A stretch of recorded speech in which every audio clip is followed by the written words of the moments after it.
What is up, everybody? Welcome back to another edition of Go Talk with Marcus, powered by Podix, fueled by Goat Fuel. It's been a minute, but we're back with some football. Don't do it right now, obviously. Stay for the next 30 to however many minutes long this is going to be. I don't know. Squabo likes to talk a lot, but after this episode is done, after it's done, I need you all to do me a favor. I need you all, and if you haven't already, go back to the Jaguars episode with Steezy. Go back to the Lions episode with Justin, the Texans episode with Squabo, the Jets with Joe Skirdo, the Giants with my guy Germ. We talk about the Panthers with Brian. We did the Bears with Jalen Hunter. Watch all those episodes. Those are the first 7 episodes of this 32 episode series of all NFL teams. We're at pick number 8, the Atlanta Falcons. And my guy Squabo is back on the show. What's up, man? How you doing? Hey, I'm just excited to be here, talk a lot, break down what's going on with the Falcons. Finally, getting to talk about another team that my Seahawks might be better than this year. It's possible. It's possible. Although I do have a take on the Falcons that you might not like, but it's okay. It's fine. We'll get to it at the end when we get to it. Let's start with the most important position on the field. And that is the quarterback position. Obviously, the Falcons traded Matt Ryan to the Indianapolis Colts, and that is a conversation we will have in depth in the Colts episode soon to come. They replaced him with Marcus Mariota in free agency, and then they drafted Desmond Ridder in the 2022 draft. So, Squabo, what do you say? Is it Marcus Mariota or is it Desmond Ridder? Who gets the week 1 start for the Atlanta Falcons this season? See, Marcus, you did a great job of promoting some of your other shows. If you go watch that Texans show, what you'll see is that every chance I got, I took a shot at Marcus's Packers. So allow me to not even get through the first line of this analysis without taking another shot. Desmond Ridder was overdrafted, kind of like Jordan Love. Not exactly. Because we all agree. Every fan agrees. That's not. It's really... still a shot. I'm calling it how I see it. Look, I definitely say Marcus Mariota should be the starter right now. Ridder has serious accuracy concerns and a lot of development in front of him. This draft pick was more a move for the future to see if he can become their starter down the line without too much pressure if it doesn't work out. Mariota should definitely be the starting QB this year, and it will take a monster camp performance by Ridder to take the starting role. Mariota has seen multiple NFL systems. He's seen defensive speed in the NFL. He's seen all of these things. While Desmond Ridder has not seen nearly as much. Yes, he made the playoffs, but he got blown out against Alabama. So this isn't even much of a conversation right now. Ridder is developmental. I thought they overdrafted him. Overdrafted quarterbacks don't get played as much early. Unless you're desperate for a quarterback. True. I think this was, we talked about on the Texans show, the most puzzling pick of the draft was Derek Stingley at 3.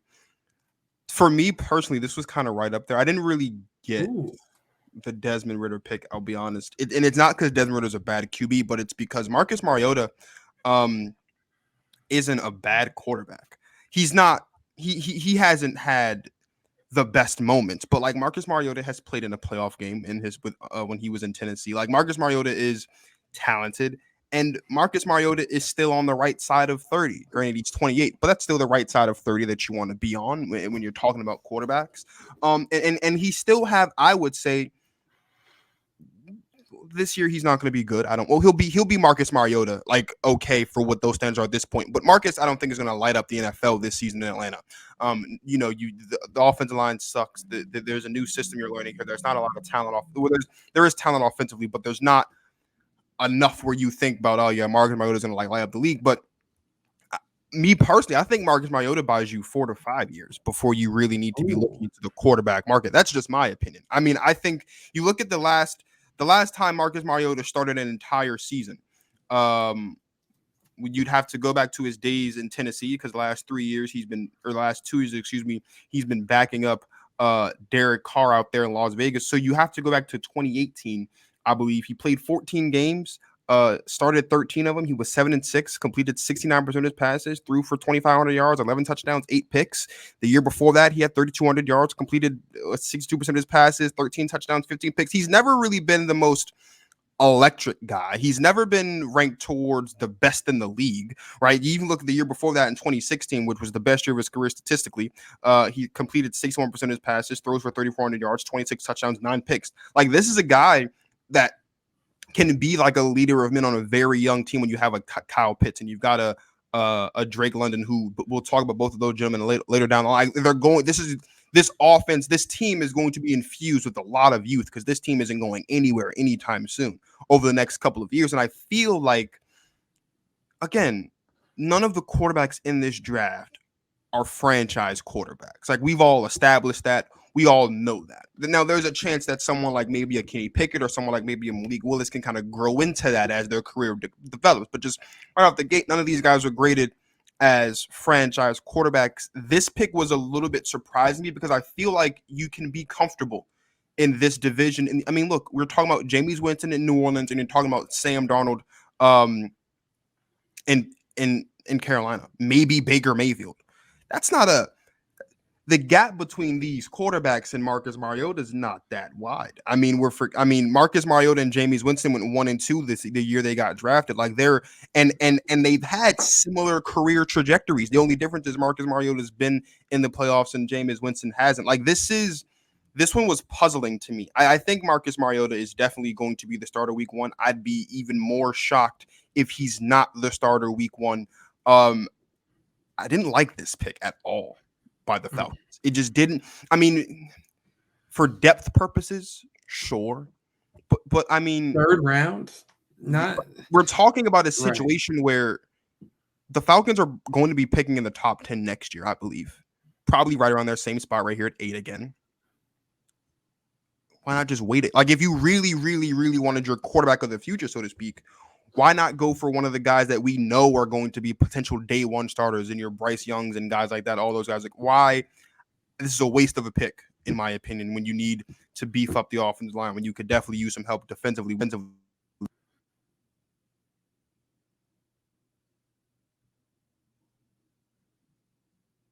don't have there. You can beef up this offense with more weapons. It was just as, if not a little bit more. Nothing will be more shocking than Derek Stingley at 3. But this was, to me, right up there as one of the more shocking picks in the draft, because it becomes potentially a Jordan Love situation where, okay, Desmond Ridder doesn't work out. I always say, if you draft a young quarterback and he doesn't work out, you haven't set yourself back a year. You've set yourself back 2, 3, maybe 4 years, because now you've wasted a year. You have to draft this new quarterback. He has to take a year to get good, maybe 2, and you kind of set your schedule back. So I would rather you just not do that. So it was really weird to see them draft a quarterback. It'll be interesting to see how it plays out. But I don't like this pick of Desmond Ridder. But Marcus Mariota for sure is the week 1 starter. I would be shocked if he's not. Well, and there were other quarterbacks on the board. Like, Ridder was your best out of Matt Corral and Malik Willis. I don't know about that. So it's a questionable choice, and I don't think there was an answer here that that's going to solve their problems. And this is the second time that a quarterback-related decision has been questionable for the Falcons. Like, obviously, Kyle Pitts is going to be phenomenal. Like, that worked out for them last season with them not taking a quarterback. But this one, it's not as much. There's not as much hope and light at the end of the tunnel at the end of this pick as it was for the Kyle Pitts pick. Staying on offense, let's talk about Cordaro Patterson, who stole headlines almost every week, being the utility back that he was. Do you think at this point in his career, I mean, given the situation that he's in down there in Atlanta, that Cordaro Patterson is the best utility back in the league? No. And honestly, it's not even close. Deebo Samuel is the top utility back in the NFL right now. He had 1,770 yards from scrimmage last year to show for it. Deebo had 14 touchdowns to Cordaro's 11. While CP did have 1,166 yards from scrimmage last year, guess if you had to guess where that ranked him in terms of scrimmage yards, where do you think that would put him? We're talking scrimmage yards. I don't think he'd be in the top 10. I mean, if I'm just thinking scrimmage yards, I'm thinking of like Aaron Jones and Chubb and Hunt and guys like that. Like he's 26th. So I don't think top utility back is on the table right now for him. True. That's true. What about you? Well, there's hope. I mean, look, this team sucks. No, he's not going to be, but this team sucks. Okay. This team is terrible. Okay. Outside of Kyle Pitts. And Cordaro Patterson was that. I think he'll be looking at right around the same number this year as he was last year, maybe a little bit more, maybe a little bit less because now you got Drake London out there. I mean, look, look, let's give Falcons fans some false hope. This is going to be a very, very, very sad show for them. So just try to give them a little bit of something. But what show isn't sad for the Falcons right now? Clearly, we're not throwing them a bone here. Let's try to throw them a bone on this one. Let's talk about the draft class. Obviously, we talked about Desmond Ridder. How would you grade Atlanta's draft class as a whole? See, and here are some bones to be thrown, okay? Because I gave him a B. And the only reason I graded him as low as a B is because of the Desmond Ridder pick, right? Like, I think that was a bad pick. But outside of that, I thought they had a really good draft. I love the top picks in the draft in Drake London and Arnold Ebiketie. Troy Anderson can be a hit at linebacker, but Ridder was a reach. Look, let's talk about Tyler Algiere. I want to talk about him real quick. He is a great day 3 pick for Atlanta. He was the guy at BYU. He could very quickly become RB1 and start cutting into Cordaro Patterson's touches. I watched him from the field versus Wazoo last year and posted a video of it on my YouTube channel where you get to see both of his touchdown runs that he had against us up close. He's a difference maker. He's the entire reason BYU beat Wazoo last year. It was 21-19 was the final score. It was a close game in the Palouse. Algiere was a huge difference maker, and he is electric. He is explosive. He is a beast of a running back, and I think that's going to be a really good fit for Atlanta, especially with Arthur Smith at head coach. And talking about guys that had great games against us, we're going to talk about Drake London even more in a little bit, but 13 balls for 170 yards and 2 touchdown receptions when he came to the Palouse and played us last year. I saw both of these guys in person, and both of these guys are legit. So I think in terms of other positions that they drafted outside of quarterback, I thought they nailed the draft. I wanted Arnold Ebiketie in Seattle. But in terms of everything as a whole, you can't take away the hit that Ridder brings. Yeah, no, Ridder definitely brings a massive hit. I think we've established at this point through 7 episodes that I'm a tough grade. And if I do, for some reason, decide to go down the route of teaching that, my students will probably hate me because I'm a tough grade. But no, yeah. I'll go a B. I'll go right there with you. I think I haven't gone all the way through it, and we'll get into at some point in this series, not at some point, we will get into sooner rather than later, who my steal of the draft is. I can tell you right now, though, that to me, the third person on my list for steal of the draft is Arnold Ebiketie. Like, he's just really good at what he does. And I think he's going to fit in very well in Atlanta. Like, Atlanta needs a cornerstone defensively. They found their cornerstone offensively. That's Kyle Pitts. And that's really easy. We saw that from day one, the second he was drafted. Boom, this is going to be the cornerstone. I think Arnold will definitely fit into that defensive cornerstone role. And what's not to love about the guy? He's a freak athlete. He's very talented. Like, I don't think they will. I don't think they will do this, but it would be interesting to see, though, if they treat him the way that Dallas treated Micah Parsons last season, kind of putting him all over the place, right? We saw Micah Parsons line up on either edge. We saw him line up inside the D-line. We saw him line up inside and outside linebacker, kind of be a rusher. They kind of it worked great. It did great things for Micah Parsons. Obviously, he was Defensive Player of the Year last year. Arnold obviously wasn't drafted as high, wasn't graded as high, but I think you could. Atlanta needs help everywhere. This is a guy that I think you can kind of plug in different places, see where he thrives, and also see if maybe he can be that kind of jack of all trades kind of guy where sometimes you line up on the edge, sometimes you put him outside, sometimes the outside linebacker, sometimes the inside linebacker, just to keep the defense on their toes or the offense on their toes. Because as we know, keeping the opponent on their toes is one of the keys to winning football games, aside from just X's and O's and just flat out being the better team. And the Falcons are not going to be the better team many times this season, so they're going to need to keep their opponents on their toes as much as possible. I think Arnold can potentially be one of the steals of the draft. He's not the steal of the draft, in my opinion. I'll get into that later in the series, but he's up there. You mentioned London, who was drafted 8th overall. This is their first pick in the draft. You've got a wide receiver. You have Kyle Pitts, who we've mentioned a couple times. will London and Pitts become one of the more dangerous young pass catching duos in the NFL?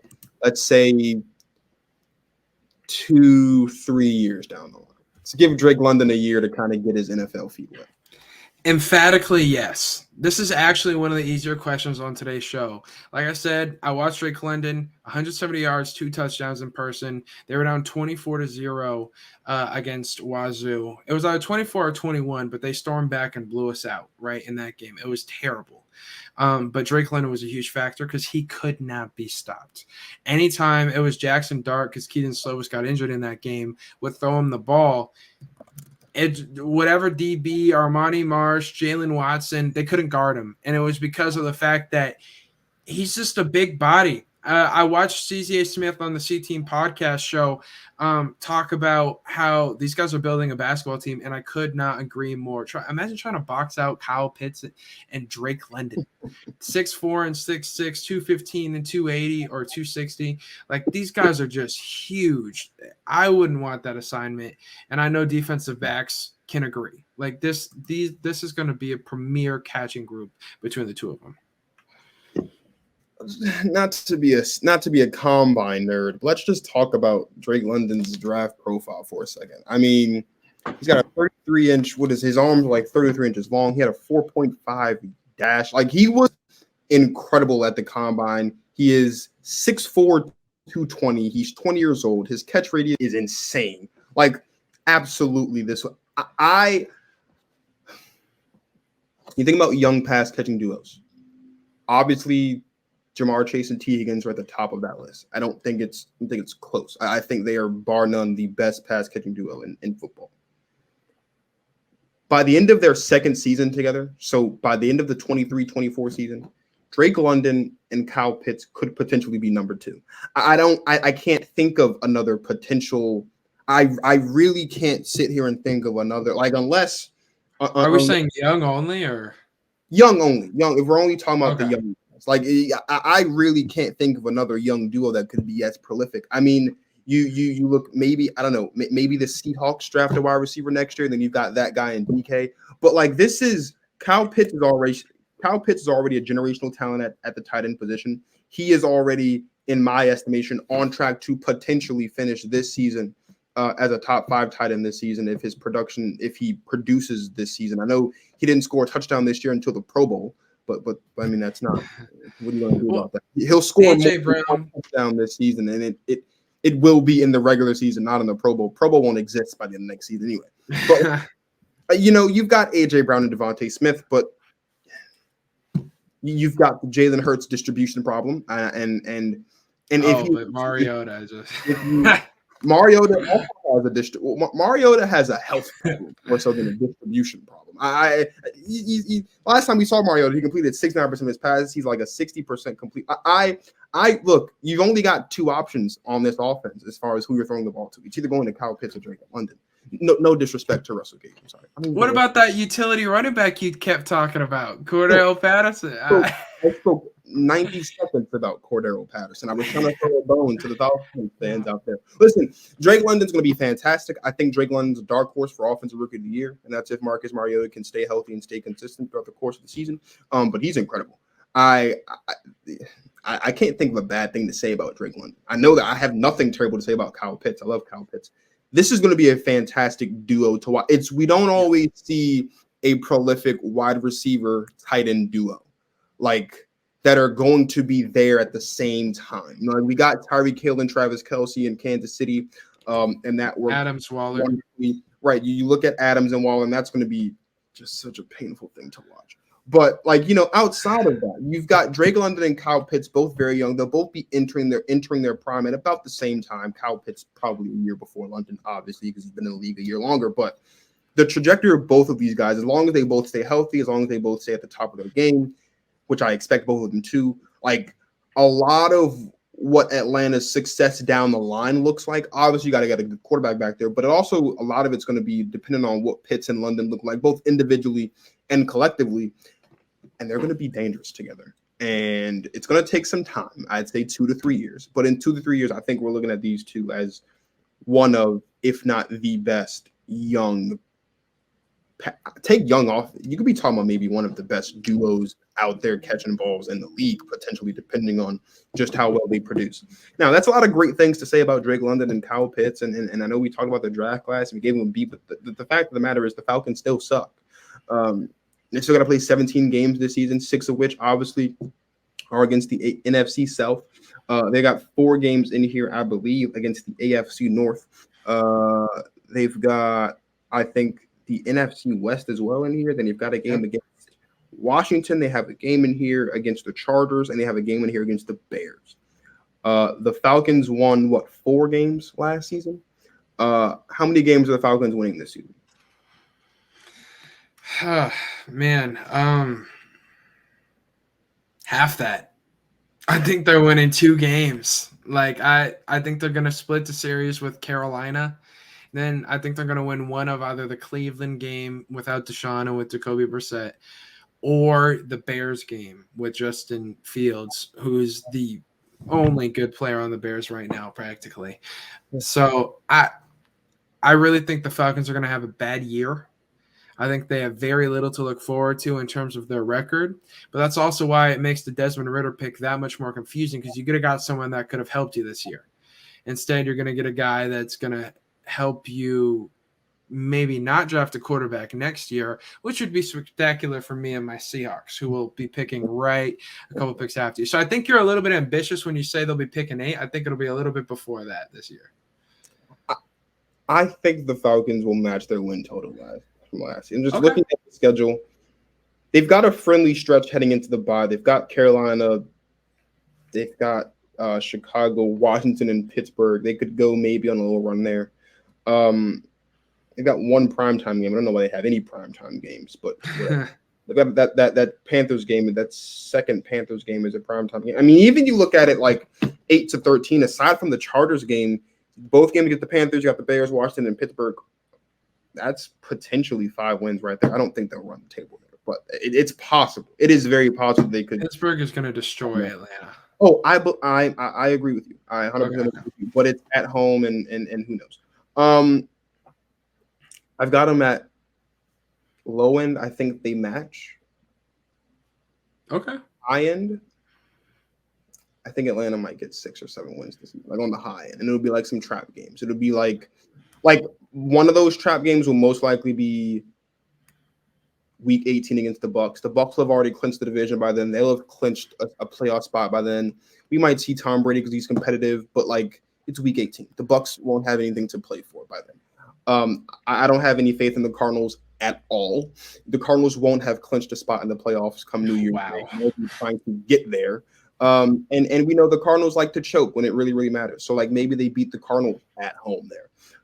You've got to like it's a friendly schedule. I think they go to Seattle Week 3 and they could beat your Seahawks in Week 3 at 425. It's possible. Well, it'd be 125 over there, but 425 over here. It's possible. There's some games in here that are clearly losses, but then there's some toss-up games. Like maybe they beat the 49ers. Like the 49ers are good, but if Trey Lance is starting, is the gap that wide between the 49ers and the Falcons? Like there's a lot of different question marks going on here.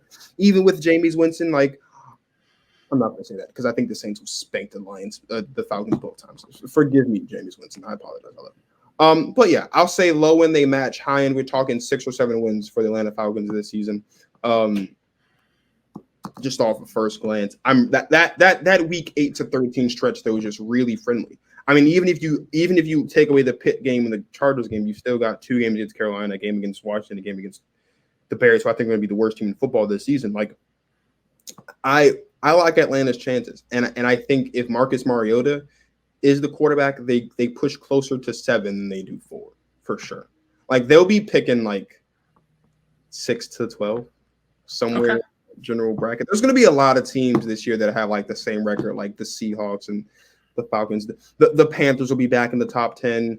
Washington will move up into the top 10 this season. I don't know how they were in the top 10 past. Like, it'll be interesting. It'll be interesting football for sure coming out of Atlanta. Hopefully Marcus Mariota's. And you're right, Deshaun Watson doesn't play that game in Cleveland. Maybe they win that game. See, there's there's hope.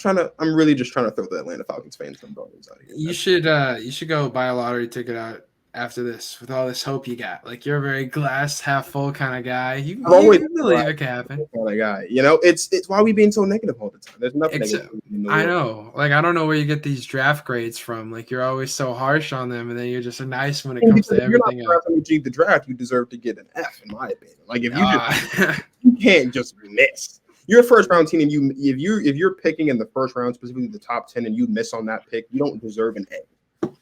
Okay. You just don't. Granted, they were doing fine, and then they picked Desmond Ridder, so they didn't get an A.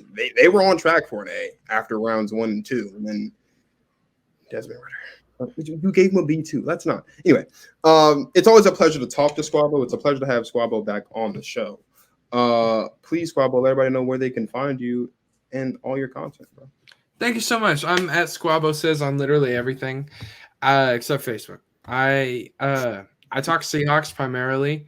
I talk bad about the Packers. So if you can't stand the Packers either, like this is a good idea for you. I do a show every single week. I just got done with it right before we recorded this, and it's on my YouTube channel at Squabo Says. I also post TikToks. We talk Mariners as well, and I do some TikToks about the Mariners too. So, and about how much we suck. So definitely tune in, show me some love, but show Marcus some love for all the hard work that he puts in on this channel. He's a brilliant mind, and he's a lot of fun to talk to. Well, just for the record, I appreciate that. Also, most people who don't know what it means to win, like hate the Packers. It's fine. It's whatever. It is a pleasure to have Sqaubo on the show. Sqaubo doesn't have a quarterback, so I don't know exactly how many more times we'll see Sqaubo on the show in this upcoming season. Maybe around draft time again, because I think. Can I come in? Can I come in? The Packers during the playoffs? No. But can I come in during the playoffs when we're both like watching the other teams win on the couch together? Like, can we just watch playoff games after you get eliminated in your first playoff game again? Can we do that? Can we? How about this? If y'all get eliminated in your first game, can you bring me on? No. Is that a deal? Can we do that from here? What? No. Come on, man. You're saying you're talking about winning. I'm not going to bring you on to my show to dance on my grave. That's insane. That's insane. Well, Marcus, you're invited on mine.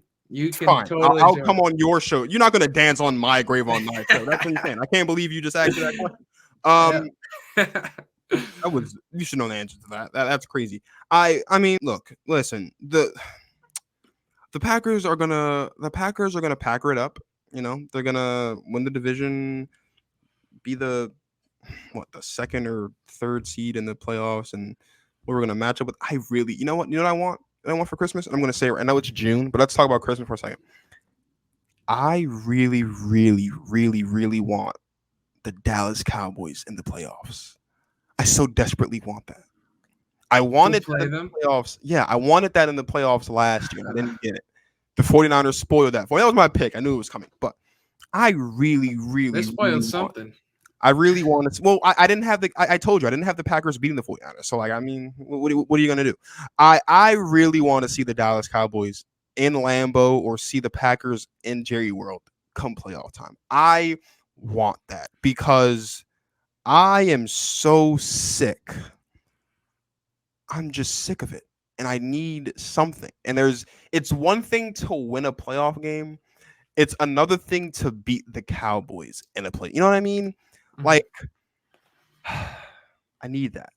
I so desperately desire that. Like, we got to figure out a way to make that happen. Like, I don't know who I need to pay and how much it's going to cost to rig that so that it can happen.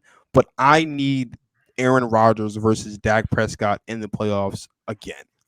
Because it seems like that's the only way we win playoff games is if we beat Dallas or Seattle. But like, right, well, there you go. Whatever. I don't know. It's yeah. Just as so long as it's not in the NFC Championship game. Well, we won't see the Seattle Seahawks in the NFC Championship game for another. It doesn't matter who you see in the NFC Championship game. You know what? I'll be honest with you. This is an ideal playoff run for me. I'm being so serious. This is an ideal playoff run for me. I don't want the Packers to have the first seed this season. I want the Packers to play wild card weekend. I want us to play the 49ers in wild card weekend so that Aaron Rodgers can finally get over that hump. Then I want us to go from San Francisco. I want the Rams to come to town so we could beat Matt Stafford again, like we always do. And then NFC Championship, I want the Dallas Cowboys to come to Lambeau for the championship game. You know why? So I want them to feel it. I want the Cowboys to get that sense, like, oh, we're almost there. And then I want Aaron Rodgers, that bad man Aaron Rodgers, to take it from him. Actually, I take it back. I don't want the 49ers. I want the Buccaneers wild card weekend so we can get that one back. And then I want the Rams, and then I want the Cowboys. And then in the Super Bowl, I don't care if it's Patrick Mahomes or it's Josh. Well, if it's Josh Allen, we'll lose. I want Patrick Mahomes in the Super Bowl, or maybe even Russell Wilson in the Super Bowl. And I want Aaron Rodgers to get that win back from the NFC Championship game a couple of years ago. And that's an ideal playoff run for me. Tampa, Los Angeles, Dallas, and then Bills, Chiefs, or Broncos. That won't happen. I know that won't happen, but that's how I want it. Wow. Speaking of lottery tickets, you got better luck. You got better luck winning the lottery than putting a bet down on that scenario. Like, I never bet on that scenario, but I'm saying, like, if the Packers were to win, and I don't have the Packers going to the Super Bowl this season. I want to make that very clear right now. Okay, good. If we were to go to and potentially win the Super Bowl, that is how I want it to play out. I want us to send Brady home packing again so he can retire for real this time. I want us to smack around Matt Stafford as we always do, even though Aaron Donald will still get his, whatever. Then I want us to get the Dallas Cowboys back in Lambeau, right? I don't want to hear anything about Des Call or any of that nonsense. No, he didn't catch it, whatever. Thank the Cowboys in the NFC Championship game, and then I want us to go to the Super Bowl. I don't care if it's the Bills, the Chiefs, or the Broncos. I want it. I want Aaron Rodgers to win the Super Bowl after beating the Bills, the Chiefs, the Broncos, or it won't matter. It won't matter. I don't want him to beat the Bengals or the Chargers because I really love Justin Herbert and Joe Burrow, and those are my guys. I wouldn't know what to do with myself. But like that's what I want. You know what? Speaking of Christmas wishes, this is right up there on the list. You know what? I'm rooting for you. Thank you. I appreciate that. To have your heart broken. I'm sorry. No, I want you to have all of those matchups because you're not going to win a single one of those come playoff time. The fact that you don't think that I can't believe you just the Cowboys might not even make the playoffs. Okay, outside of the Cowboys one, I like the Cowboys you could beat, but the Rams come playoff time you're not beating them. Bucks. The Rams aren't that much different come playoff time than they are on that. Did we not beat the Rams in the regular season last season? I think we did. In Lambeau. Oh, that's right. Yeah. Oh, yeah. But the Rams are going to be the 1 seed, so it'll be in LA this time. You think Aaron Rodgers is scared of California? He hasn't. You think Aaron Rodgers is scared of the Rams? He's not. Good for you for attracting the California state. I think he is a little bit scared of the San Francisco, and he's not probably for the best that you took. He's not scared of Matt Stafford. How many times has Matt Stafford beat Aaron Rodgers in his career? Now that we know, it's a lot less than Aaron Rodgers has beat Matt Stafford. That's okay. He was on the Lions. Okay, the Lions let's look at the one matchup. Let's look at the one matchup when Matt Stafford played with the Rams. That great team. What did he do? He lost. You know what's funny is that Stafford goes to the Rams in 1 year, has as many Super Bowls as Aaron Rodgers in his career. You know what's also funny? It's also hilarious that Matt Stafford also has in 1 year as many Super Bowls as Russell Wilson does in his career. What's your point? Oh, you're the one sitting here talking about how many times you beat Matt Stafford. I didn't pull up a stat about that. I'm just saying, like, I just feel like we're being a little bit too disrespectful here. That's all. No. I think it's just fine. Look, okay, because we're acknowledging the Cowboys aren't going to be the matchup in the playoffs. Why don't we throw those 49ers in there on your dream run? Why don't you play them? Give it to me. Yeah. Yep, you should play them first. Inject it into my veins now, as a matter in California, just where you like it. I don't care where it is. They can play on the moon. Okay. I don't care. The San Francisco 49ers are not going to be good this year. What? Yeah, I said it. I don't care. Okay. I don't think they're going to be great. I could see them beating you in the playoffs regardless. Yeah, well, of course you could. We've all seen the 49ers beat the Packers. The 49ers That's not a crazy thing to say. They might not have Jimmy Garoppolo. Y'all lost Devontae Adams and Zadarius Smith. I think that's I don't know. Y'all definitely lost. Well, Aaron Rodgers lost Devontae Adams. Zadarius Smith just left. I don't know what happened there. Okay, so you just rephrased what I just said. So no, let's be more. The Packers can lose Devontae Adams. Rodgers lost Davante Adams. Rodgers. So he'll be lining up in a Packers jersey, just not for Aaron Rodgers. No, he'll be in a Raiders jersey. I'm not. Listen, I in an alternate universe somewhere on Earth 374 or something like that. Like Aaron Rodgers wouldn't be a diva, and Davante Adams would still be on the Packers, and honestly, Russell Wilson would still be on the Seahawks, because I think that football is better when Aaron Rodgers beats Russell Wilson in a Seahawks jersey. I don't think football is going to be as good if Aaron Rodgers is beating on Russell Wilson in a Broncos jersey. It just won't hit the same, you know? See, I agree with that. It definitely won't hurt me the same. But I think it would be poetic. You're talking about like second chances and opportunities to face your demons. So that makes sense now. So you beat the Buccaneers in round 1.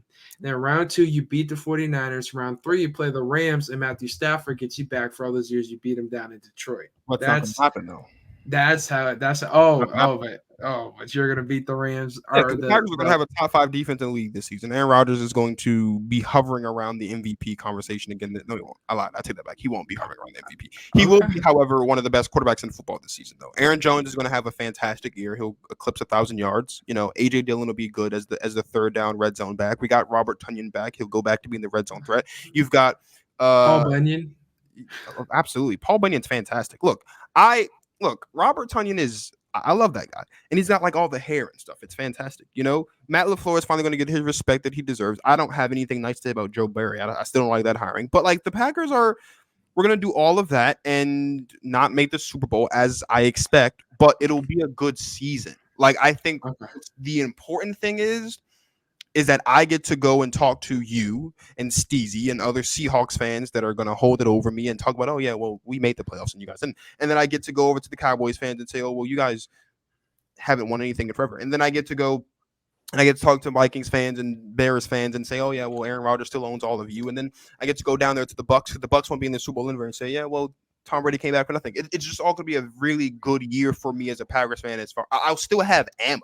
Like, it won't be the ammo that I want. It won't be the nuke of, oh, we won the Super Bowl. I haven't had that in my arsenal since 2011. It's been a long time. I'd love to get that back in the arsenal, but it's the fact that it's just ammo. I just need ammo. Like, okay, look, by the end of this year, we're both going to have the same number of rings on our finger. The difference is we will be 1 year closer to having our new franchise quarterback. You will be 1 year closer to paying the wrong franchise quarterback. Oh, we're not paying for him, though. You're not gonna pay him after you gonna keep. You're gonna play eventually. He's played in 2 NFL games. Why would we? What if y'all get bounced in the first round this year and Rodgers retires? How are you gonna feel? If we get bounced in the first round this year and Aaron Rodgers retired, can I come on the show then? Can I? No, you can. In no circumstances will you ever be allowed on my show to dance on my grave. That's just not how it works. You don't let me on the show to dance on the Mariners' grave. Like I don't know. Well, do you want to? Would you like to? I don't really care about the Mariners, so it doesn't really hit the same. God.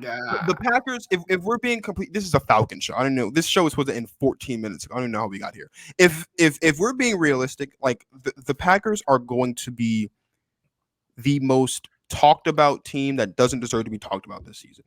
Because all you're going to hear from Greeny and Skip and Shannon and Nick Wright and all these teams is, oh, well, the Packers are looking good, but all of it doesn't really matter. Yeah, we know it doesn't matter. That's why we're talking about it. And then we're going to get the playoff time, and then they're going to do like the little ladders of the players under most pressure, and Aaron Rodgers is going to be at the top, and then they're going to throw Matt LaFleur in there, and they're going to say, oh, yeah, they're under so much pressure and all this other stuff. And then we lose, and then they're going to crucify Aaron Rodgers, and then season's going to come back up, and then we're going to retire that. Or they're going to talk about how, oh, Aaron Rodgers is still one of the best quarterbacks in the NFL. And it's just a repeated cycle. Like, it's gotten boring at this point, all the bad things you guys say about the Packers. Because, like, we get it, but, like, come up with something new. It's like telling me that, like, when I close my eyes in the dark, I disappear. Like, I know that. But, like, give me a new joke. You know what I mean? Like, I know I'm black, but, like, you got to come up with something more original. That's not original. I say that about myself. Packers fans know that we're a habitual disappointment. You know what I mean? This isn't anything new. I don't need you to tell me that Mr. Drew Lock is my quarterback. I don't need Bears fans who haven't been relevant since Lovie Smith to tell me that. I don't need Lions fans who haven't been relevant since the beginning of time to tell me that. And I definitely don't need Vikings fans who have been relevant since Randy Moss to tell me that. Like, let's be serious here. I really don't need it. I definitely don't need Cowboys fans who haven't been relevant since 1990 to tell me about how bad the Packers are. Like, let's just be like, I get it.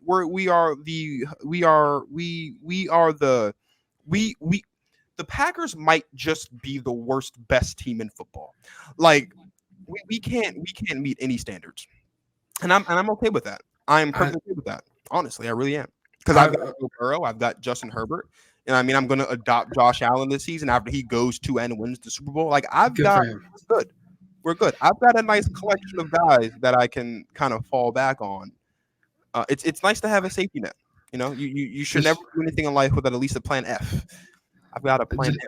Just to clarify, so when he's talking about those black jokes, I ain't saying that. Okay, that's not me. That's me. But here's what's wrong about that comparison to whoever says that in the Packers.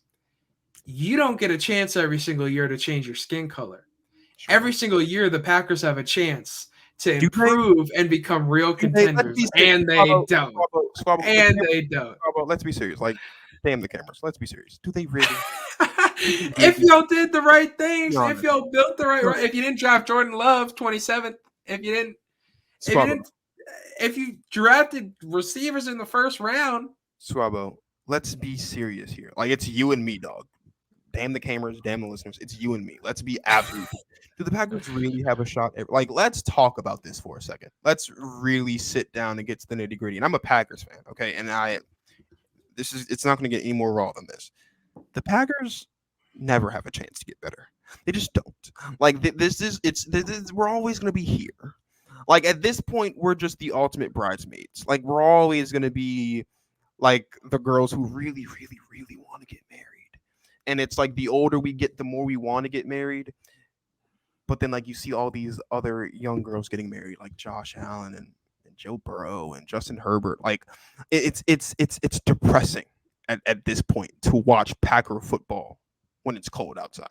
And it shouldn't be. There was a time when watching Packer football when it was cold outside brought you great joy in your life. It didn't matter if you just got fired or laid off or if you just got divorced or there was a death in the family. You could always turn on Packers football come January and February and be relieved. Now, you turn on Packers football in January and February and get heart palpitations and you gain 20 pounds in 2 weeks and you got 16 doctor's visits because you need to get your pacemaker replaced and you fall into depression and it's just like nothing can really go right and you just got this constant black cloud hanging over your head and then the season starts and they're off to a good start, but you just know that January and February is coming right around the corner and it's just it's depressing. It's like what you're going to be feeling all 17 weeks of the season this season and next and probably the season after that. Like, just welcome to the club. It's I'm inspired. I have faith in Seattle. Not this year, but the next year. We're gonna be really good. And that's what's so great is that you are the Washington lottery guy. You are the optimism about the Falcons and 7 wins and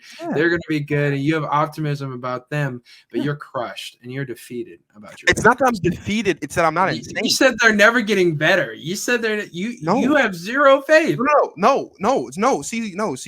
That's a problem. That's the problem with you negative Nancy's. It's not that I have no faith. It's that I'm negative. It's that I have accepted reality. This is the reality of the situation. Listen, we know the definition of insanity. It's seeing the same thing over and over again and expecting a different result. I know what we're getting. We're going to get 12, maybe 13 wins, lock of the division, 1 to 3 seed. Be ranked towards the top, and potentially, you're going to see all look at all the potential Super Bowl matchups. The Packers are going to be on there, and then we're going to lose. And I'm aware of that, and I am fully expecting that. It is. See, because when you're insane, and when you expect something different, and then you get angry. I don't have time in my life at this point to be getting angry about something I knew was coming. I know the Packers aren't going back to the Super Bowl, and I know they're not going to win another Super Bowl. So did you think they were going to draft a wide receiver in the first round last year? Because you got angry about that. Okay. I did. And it's on Wilson Football, by the way. I did get angry, but here's why I got angry. It's not because I expected them to. It's because sometimes sometimes things are just a no-brainer. Like when you talk about depth, you're talking about guys. There's so much depth here. It felt like a no-brainer to me, and it didn't happen. So here's the thing. Actually, I called it. 30 seconds before the pick was in. I said they're all going to swear us right here, and they're going to pick a defensive. They're going to pick a linebacker. What they do? They picked a linebacker. So I wasn't upset that they picked a linebacker. I was upset that they picked a linebacker who wasn't the best linebacker on the team. That was what was more so upsetting. I've just come to terms. Like I've come to terms with life. Like I think the same way that we need to come to terms with the fact that the Seahawks are done winning championships is the same way that we need to come to terms with the fact that so are the Packers. And the same way that the Cowboys aren't winning a championship anytime soon. And like the same way that like Josh Allen's going to run the NFL for the next couple of years. And that Tom Brady should never came out of retirement. And that Gronk retired today, but he didn't really retire. He only said that until Brady calls him and says, yo, I need you. And then he's going to suit back up like he did the first time he joined Tampa Bay. Like it's all a thing. Like these are things we need to, there are inevitables in life, right? Death, taxes, the Seahawks sucking, and the Packers not making the Super Bowl. And I've come to live with that. It's perfectly fine. Just for the record, the Seahawks have won a Super Bowl more recently than the Packers. I feel like that's just a friendly reminder because I don't know. That doesn't negate the fact that you're not winning anything anytime soon. Like we're in the same. I'll bet you we'll win one before y'all do. I agree with you. I'm not disagreeing with. I 100% agree with you. Bryce Young will be Super Bowl MVP his 5th year in the league as a Seattle Seahawks quarterback. I am fully aware of that. Okay.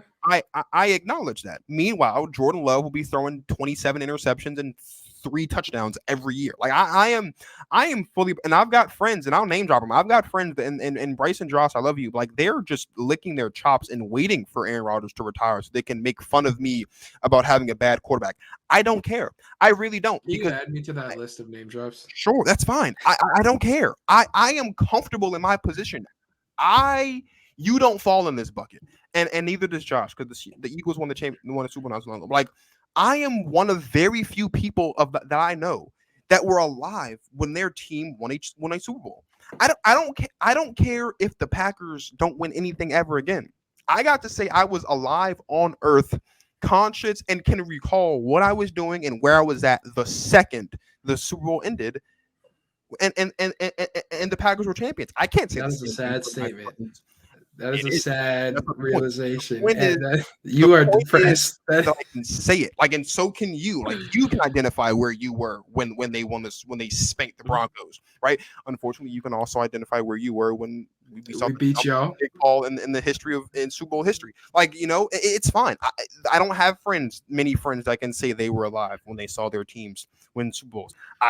There aren't many friends that I have that can say they saw their basketball teams win NBA Finals championships. Like, it all just kind of works. I get to say that I was alive when the Packers won the Super Bowl, and if the Packers never win another Super Bowl in my lifetime, will I be upset? A little bit, but then I'll get to think about, there's Washington football fans out there, and there's Jaguars fans, and Lions fans, and Broncos fans, and Bears fans, and all these, not Broncos fans, but all these other fans that can't say they were alive when their team won a Super Bowl, and that warms. There are other teams that haven't even been to the Super Bowl, and that warms my heart even more, and 2 of those teams are in my division. You know how happy that makes me? Whenever I hear Vikings fans talk trash, they've never even been to a Super Bowl. That is heartwarming. It is beautiful. Anyway, with that being said, we've gone an extra 30 minutes on nonsense at this point. I'm not cutting it anyway. It's just going to sit there. No, this is the best part of the show, I think. I think you should clip that. No. Wilson might want some of your depressed Packer fan stuff. It's fine. Too. It's fine. It's all good. I'm not going to hold you because I know you got a show to go to. Thank you guys as always for watching and listening. Please like, subscribe, click the notification bell, follow on all shows at GTV Marcus. September 1st is a fantastic date in history. It's going to be a fantastic date in this history, so you need to be tuned in or else you're going to miss it. If you do miss it, then you just suck. If you can't find me, not trying because I'm everywhere and it's annoying. So for Noah, good luck. Bolt. The Bolt. I don't know what it is. The Bolt. There it is. It's Boelter. Noah Boelter. Squabo Says. It's Marcus. I'm going to talk to Marcus signing off. Thank you guys for watching. And as always, you guys enjoy the rest of your lives.